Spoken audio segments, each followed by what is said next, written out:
Hello everyone, happy 2017. This is for Libra 2017 year general tarot and chakra reading. So I have my chakra cards and we're going to get this reading going for you guys. So it's taking me a while to upload these videos, but we're doing it. So here we go. I'm going to shuffle all the cards. And I'm pulling 12 cards, so one card for each month for your general reading, Libra. So let's see what this year has for you guys. So this is for Libras born under the sign Libra. If Libra is your north node, your rising sign, and even your moon sign, you want to watch this video. And it's also good to watch the videos if you know your rising signs too, if it's something different. You know, you want to watch the rising sign in the north node and the moon sign. So you end up watching 4 tarot videos just to get a good general reading, but it's always best to have a personal reading. So here we go. All right, January, February, March, April, May, June, July, August, September. We have October, November, and December. All right. So I'm going to have to send a little message here. Okay, so here we go. The first month is the High Priestess for January. So Libra, you have the High Priestess. You're starting off feeling confident, knowing that you have what it takes to get what you desire out of this year, 2017. It's a 1 year. So if you add up 2017, you get 10, and then you break that down to 1, and you can look up a life path number. If you happen to be a Libra with a life path number 1, that's great. So now you have the High Priestess, and you're feeling very confident, and allow yourself to feel balanced and feel like you are ready, you're in control. So this is you being confident, you know, knowing that you have everything in your grasp and you can make it happen. And now you have to put in the work and then wait for things to manifest. So this is all about getting the job done. Knowing is one thing, but then getting things done is what you need to do. And you can definitely do that. Get things done. Turn that around so you can see it. So it's time to get things done. And that's what the 7 of Coins is telling you in February. So January is a High Priestess, and February is the 7 of Coins. And February, you get things done. Maybe January, you're getting yourself pumped up. You're getting a couple of things line up. And that way, February, when things flourish or start to, or is completed, whatever the task is completed, then you're just waiting around for it to even get sold or whatever the next step is. And then April, we have the 6 of Swords. So in this process of you doing what you can, it looks like you're going to have a move. So if it's business, it's partnerships falling apart. But let's see what April will bring. But the March energy is moving. Something is moving. And let's see what that shift is. Now for April, you have the Emperor. So whatever this changes that happens in March, it's not going to affect you that much. April, you are the Emperor and you've learned a lot. And now the Emperor, you are making sure that you even planned more. So knowing this, you can start planning even better in January with the High Priestess card. You know, you can look up and see what the High Priestess card means for you, but I feel like you know that you're in control. You have what it takes. And now April, it's the Emperor card. Now you have to make even bigger plans, I feel, and make sure that you have a backup plan as well. Now we have the King of Cups for May. And the King of Cups for May is asking you to be more considerate. Like, don't forget the people that help you along the way now that you feel like you're more in control, more powerful.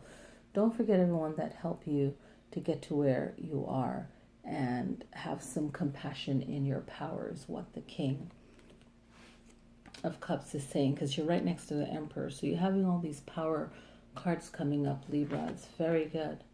4 of Swords. Okay, so now you have the 4 of Swords. So January, February, March, April, May, and now June, you're having the 4 of Swords. So maybe you're thinking of taking a break or hiring more people to help you out, or something that you just need to relax about, okay? And this is the month where you are just taking a break from maybe going as hard as you have been, getting things accomplished. And also it's a great time for you to look at how you survived through March, okay? And really learning the lessons that you learned in March. And then now we have July, okay? And July is the 5 of Swords. So it seems like with July, the 5 of Swords, it seems like you are in some kind of battle, maybe from the 6 of Swords. It's kind of like lingering into your July, where someone else is maybe feeling like they're entitled to something. You feel like you're right. They feel like they're right. So make sure that in January you are really like crossing your T's, dotting your I's in January with this High Priestess. So even though you might feel confident, don't get cocky. So make sure that you're doing things so that you protect yourself through the year. And now in August, we have the 6 of Staves. So it looks like even though you'll still go through maybe certain things, you can change all the minor arcanas.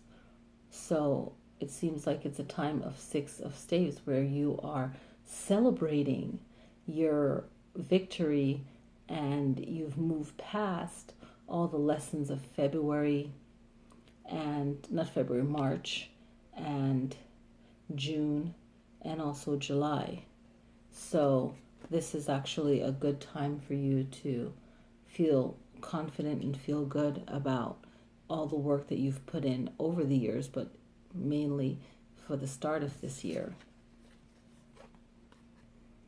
And now September, and you know, the August one, it might be like a vacation too, like time to relax or something, you know, that might be good, just to get away from the 5 of Swords. And in September, you have the Knight of Swords, and the Knight of Swords is reminding you, and this is popping up a lot, is to be peaceful but strong. So just be mindful of how you're fighting back or how you're protecting yourself. So being a knight, it takes a lot of skills, and you have to remind yourself that you know what you're doing, and any kind of opposition you get is just jealousy, envy, and you know how to handle that. Now we have the 3 of Cups, and the 3 of Cups in October is celebrating being around friends, enjoying friends, having more support. Maybe you hire new people, or you're just surrounded with new friends that's more supportive, and maybe they're not exactly in the same field you are in, or they're just fun people to be around, and real good friendships. So just finding good people. Now the 5 of Coins, I feel like you're losing some friends and you gained some already, and you're just, or maybe this is like a short term, like fun time, and then you know you've lost that. And usually this card means homeless or without. So I feel like you're just going to be shedding a lot of things that you don't need anymore. So just be careful when you're having fun that you're not, you know, spending too much money or being careless just from all the stress you might be feeling. Your subconscious is just holding on to the letdowns, and then you're partying really hard. So make sure that you're not partying too hard to where you bring yourself like in like complete distress here. Traditionally, the 5 of coins means being homeless. And then 3 of staves. 3 of staves looks like you're making a fresh new start, where you are kind of stagnant. You don't know if you should go after what you want, or you should wait for these things to come to you. So right now you're making decisions for December 2017. You'll be making decisions on where to go and what to do, and it doesn't have to be a bad thing. So let's see where that takes you. So that's your general reading. So let's pull a card and see what chakra you need to work on. Now, the last video I did was Scorpio. So in Scorpio, I was explaining the purpose of this. So after you balance all of your chakras, or even before you start, you can do 2 chakra balancing if you want, if you feel you need the need, you know. But one for like a whole week, you can just do it once. You can do it once a day. But once you know the emotions, say that you're heartbroken, you know that's the heart chakra. So as you go through each chakra, you might want to spend a little extra time at the heart. Okay, so let's find a card. Okay, Libra, throat chakra, the ether. So the ether, you're sending it out there like space, right? So the throat chakra is what the words that you say. So for this whole year, be mindful of how you speak to people, what you say, okay? So your words are very powerful, and you want to make sure that you are careful what you're saying to people. And that's the main chakra that you want to work on this year, is the throat chakra. And that is the message for you. So making sure that you're speaking and you're being clear, and you're not promising things that can't work, and you're really thinking things through the High Priestess for the first start of the year, January. So the throat chakra, the ether, okay? And that's like out of space, kind of like that where everything just goes, energy goes, and you just want to bring your thoughts to a higher consciousness and make sure that you make the right decisions, okay? I wish you guys all a happy 2017, and find me on Facebook and Twitter, and share the video. Happy New Year.